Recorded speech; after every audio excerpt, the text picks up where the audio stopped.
ಸ್ನೇಹಿತರೆ ನಮಸ್ತೆ ಎಲ್ಲರಿಗೂ ಹಾಗೂ ವಿವೇಕ್ ಕನ್ನಡ ಯೂಟ್ಯೂಬ್ ಚಾನಲ್ಗೆ ಸ್ವಾಗತ. 3 ವರ್ಷ ಆಯಿತು ಚಾನಲ್ ಶುರು ಮಾಡಿ. ನಮಗೆ ವಿಡಿಯೋ ಮಾಡೋದು ಗೊತ್ತಿಲ್ಲ, ಎಡಿಟ್ ಮಾಡೋದು ಗೊತ್ತಿಲ್ಲ, ಈಗಲೂ ಗೊತ್ತಿಲ್ಲ. ಆದರೂ ಏನಾದರೂ ಮಾಡೋಣ ಅಂತ ಮಾಡ್ತಿದ್ದೀನಿ. ತಪ್ಪಾದರೆ ಕ್ಷಮಿಸಿ ಮತ್ತು ತಿಳಿಸಿ, ತಿದ್ದುಕೊಳ್ಳೋಣ. ಮತ್ತು ನಂದು ಕನ್ಸ್ಟ್ರಕ್ಷನ್ ಫೀಲ್ಡು, ಟೈಲ್ಸ್ ಕೆಲಸ. ನನ್ನ ಕೆಲಸದ ಬಗ್ಗೆ ತಿಳಿಸ್ಕೊಡ್ತೀನಿ ನಾನು. ನಿಮಗೂ ಟೈಲ್ಸ್ ಕೆಲಸದ ಬಗ್ಗೆ ಮಾಹಿತಿ ಬೇಕು ಅಂದರೆ ಕಮೆಂಟ್ ಮಾಡಿ, ವಿಡಿಯೋ ಮಾಡಿ ಹಾಕ್ತೀನಿ.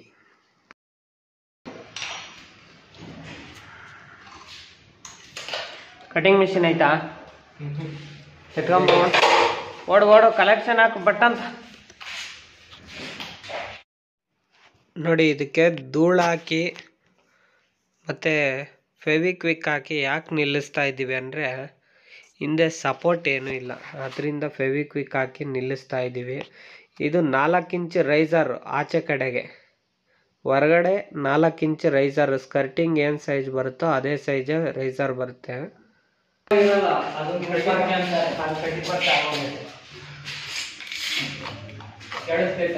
ಏನು ನೋಡ, ಇಲ್ಲಿ ಬರ, ಇಲ್ಲಿ ಗಸಿ ಇಕ್ಕದಲ್ಲ ನೋಡ, ಗೊತ್ತಾಯ್ತಾ?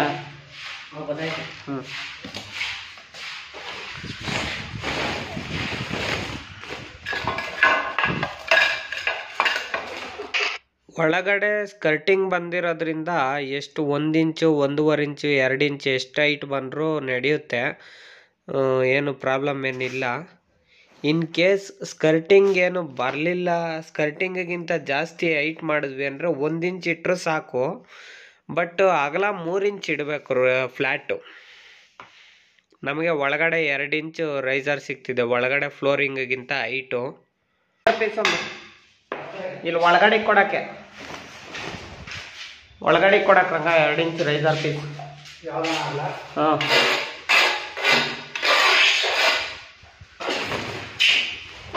ಎಳ್ದಾಡಬೇಡ.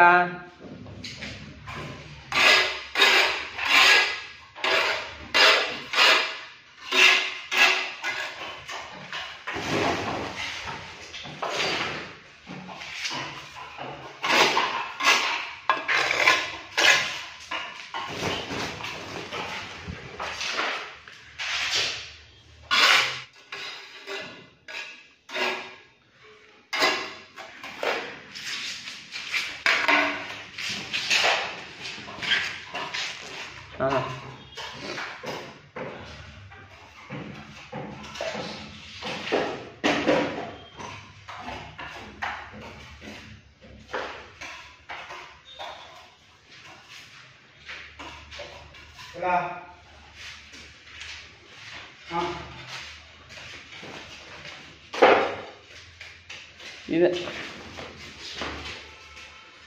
ಎಷ್ಟಾಯ್ತು?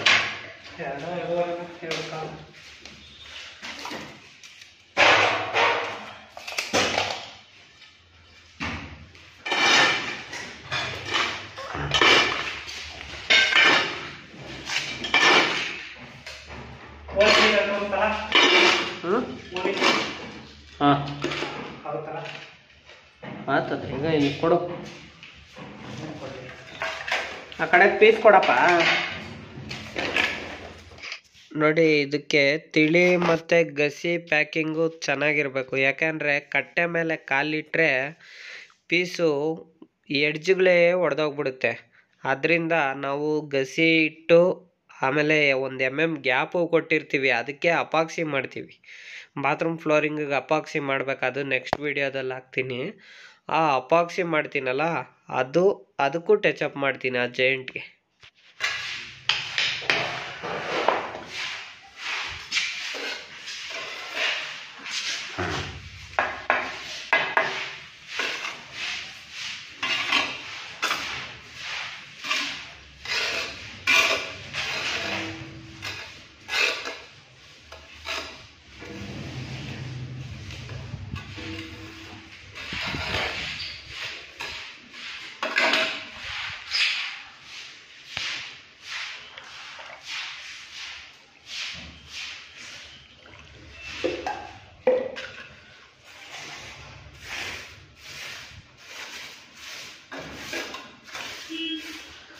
ಈ ಥರ ಹಾಕಿದ್ರೆ ಯಾಕೆ ಕಿತ್ತೋಗ್ತದೆ ಕಟ್ಟೆ.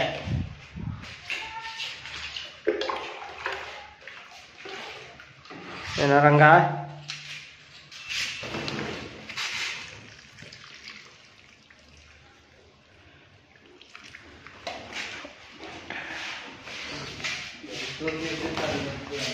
ಹಾಂ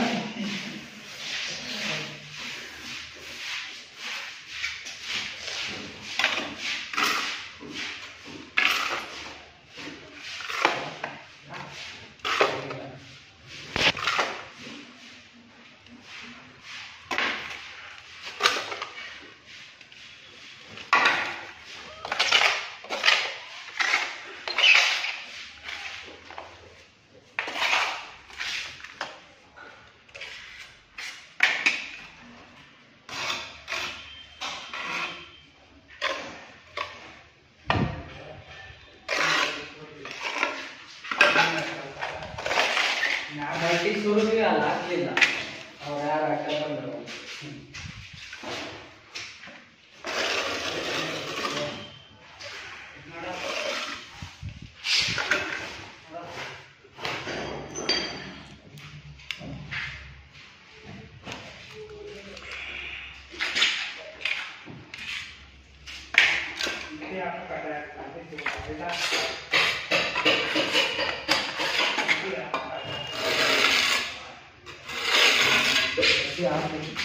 ಎತ್ತದ ಚೇರು ಅದೆಲ್ಲ ಎತ್ತೋ.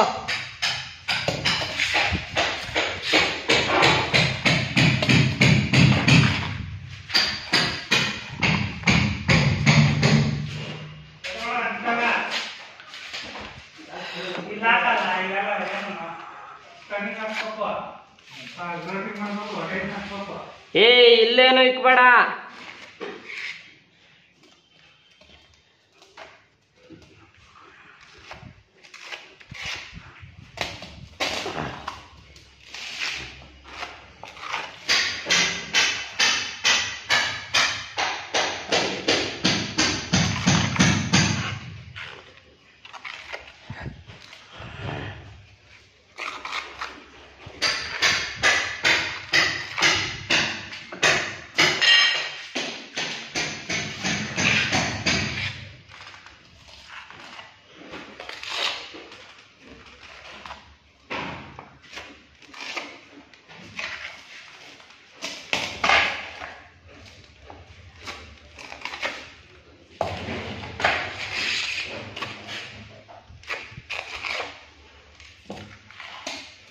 ನಮ್ಮ ಮನೆ ಓನರ್ ಇದು ಹೇಳಿದ್ರಲ್ಲೇ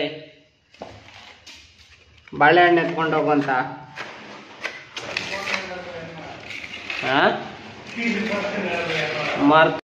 ಗಸಿ ಎಲ್ಲ ಪ್ಯಾಕಿಂಗ್ ಆಯಿತು.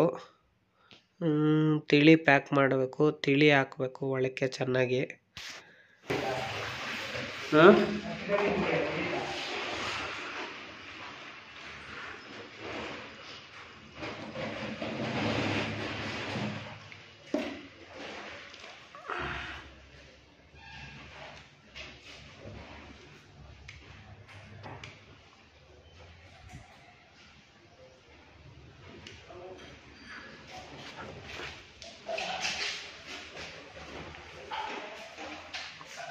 ಟೇಪು ಮತ್ತೆ ನೋಡಿ, ದಿಂಡು ಅಗಲ ನೋಡ್ರಿ, ಇದು 6 ಇಂಚ್ ಇದೆ ಸ್ನೇಹಿತರೆ. 6 ಇಂಚ್ ಇರೋದ್ರಿಂದ ನಾನು 3 ಇಂಚ್ ಕಟ್ಟೆ ಹಾಕ್ತಾ ಇದ್ದೀನಿ. 6 ಇಂಚ್ ಇರೋದ್ರಿಂದ 3 ಇಂಚ್ ಕಟ್ಟೆ ಯಾಕೆ ಹಾಕ್ತಾ ಇದ್ದೀನಿ ಅಂದರೆ, ಅಗಲ 6 ಇಂಚ್ ಬಂದರೆ ಹಾಕಿದ್ರೆ ಆ ಅಗಲ 6 ಇಂಚ್ ಕಟ್ಟೆ ಇದೆಯಲ್ಲ ಪೂರ್ತಿ ನೀರು ನಿಲ್ಲುತ್ತೆ. ಹಂಗಾಗಿ ಅದ್ರ ಮೇಲೇ ಕೆಲವರು ಕಾಲು ಇಟ್ಕೊಂಡೋಗೋ ಚಾನ್ಸ್ ಇರ್ತದೆ, ಜಾರ್ ಬೀಳೋ ಚಾನ್ಸ್ ಇರ್ತದೆ.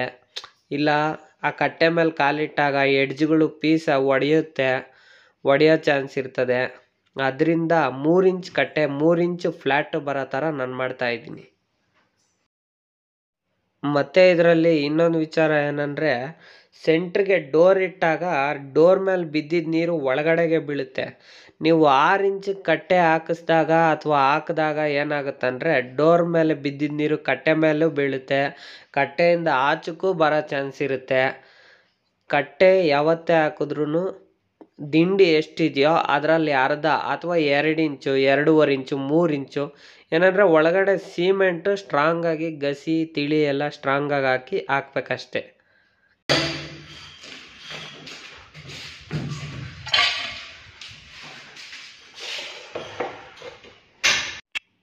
ಮತ್ತು ಇನ್ನೊಂದು ವಿಚಾರ ಏನಂದರೆ ಸ್ನೇಹಿತರೆ, ನೋಡ್ರಿ, ಈ 1x1 ಟೈಲ್ಸ್ ಮಾತ್ರ ಬಾತ್ರೂಮ್ ಫ್ಲೋರಿಂಗಿಗೆ ಯಾವುದೇ ಕಾರಣಕ್ಕೂ ಹಾಕಬಾರ್ದು. ಅದರಲ್ಲೂ ಇದು ವಾಲ್ ಟೈಲ್ಸ್ನ ವಾಲ್ಗೆ ಮ್ಯಾಚಿಂಗು ಫ್ಲೋರಿಂಗಿಗೂ ಬೇಕು ಅನ್ನೋ ಕಾರಣಕ್ಕೆ ರಫ್ ಕೊಟ್ಟವ್ರು ಅಷ್ಟೇ. ಆದರೆ ಈ ಪಾರ್ಕಿಂಗ್ ಟೈಲ್ಸ್ ಬರುತ್ತಲ್ಲ ಅದನ್ನು ಹಾಕಬೇಕು. ವೆಟ್ರಿಫೈಡ್ ಬಾಡಿ ಬರೋ ಅಂಥ ಟೈಲ್ಸ್ನ ಬಾತ್ರೂಮ್ ಫ್ಲೋರಿಂಗಲ್ಲಿ ಹಾಕಿದ್ರೆ ಒಳ್ಳೆಯದು.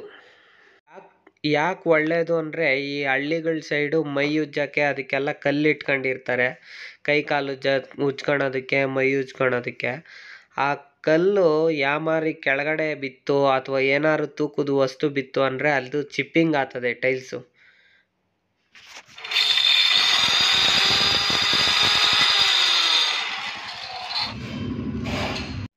ನೋಡಿ, ಈಗ ತುಂಬ ಥರ ಟೈಲ್ಸ್ ಬಂದಿದೆ. ಈ ಕಾನ್ಸೆಪ್ಟು ಮ್ಯಾಚಿಂಗ್ ಟೈಲ್ಸ್ ಬಿಟ್ಟು ಅಂದರೆ ಬೇರೆ ಥರ ಆಗುತ್ತೆ ಅಷ್ಟೇ. ಕಲರ್ ಸಿಗ್ಬೋದು, ಮೋಸ್ಟ್ಲಿ ಹುಡುಕಿದ್ರೆ ಅದೇ ಕಲರ್ ನೀವು ಟೈಲ್ಸು ವಾಲ್ಗೆ ಯಾವ್ದು ಸೆಲೆಕ್ಷನ್ ಮಾಡಿರ್ತೀರೋ ಅದೇ ಥರ ಸಿಗುತ್ತೆ. ಬಟ್ ಏನೇ ಆದ್ರೂ 16x16 1x1 2x2 vitrified parking tiles ಹಾಕ್ಸಿದ್ರೆ ತುಂಬ ಒಳ್ಳೆಯದು. ಓಕೆ ಸ್ನೇಹಿತರೆ, ಸಬ್ಸ್ಕ್ರೈಬ್ ಮಾಡ್ಕೊಳ್ಳಿ, ಲೈಕ್ ಮಾಡಿ, ಶೇರ್ ಮಾಡಿ. ಟೈಲ್ಸ್ ಬಗ್ಗೆ ಒಳ್ಳೆ ಕಾನ್ಸೆಪ್ಟ್ ವಿಡಿಯೋ ಮಾಡಿ ಹಾಕ್ತೀನಿ. ಹೊರಗಡೆಯಿಂದ ನೋಡಿದ್ರೆ ಈ ಥರ ಕಾಣಿಸುತ್ತೆ, ಒಳಗಡೆಯಿಂದ ಹಿಂಗಿದೆ ನೋಡಿ. ಇದು ಹೊರಗಡೆ ಮುಗೀತು, ಇದು ಒಳಗಡೆ.